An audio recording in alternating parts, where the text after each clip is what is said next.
বাংলাদেশ ভালোবাসি। বাংলাদেশ ভালোবাসি। কেমন আছো? বাংলাদেশ সুন্দর দেশ। আমি বাংলাদেশ ভালোবাসি। একজন মানুষের ভাবনা, অনুভূতি, চিন্তা, চেতনা এবং সংস্কৃতির মৌলিক দিকগুলো প্রকাশ করে। দেশ ভিন্নে বদলে যায় এই প্রকাশের ভঙ্গিমা, জন্ম হয় নতুন নতুন ভাষার।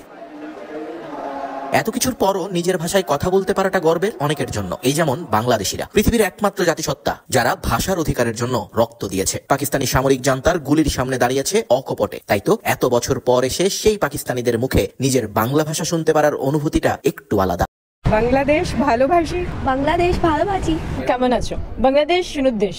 আমি বাংলাদেশ ভালোবাসি। মনে রেখেছেন পাকিস্তানের সাধারণ মানুষ। তাই তো তাদের অকপট স্বীকারোক্তি, নিজের ভাষার প্রতি ভালোবাসার পাশাপাশি তারা আজ সম্মান করেন অন্যের মাতৃভাষাকেও। Feeling good because it's our language and us like. Definitely it is my mother language and I feel proud speaking Punjabi language and also Urdu language. কেমন আছো? বাংলাদেশ সুন্দর দেশ। কেমন আছো? বর্তমানে ৮,৩২৪টি ভাষায় কথা বলেন পুরো বিশ্বের মানুষ।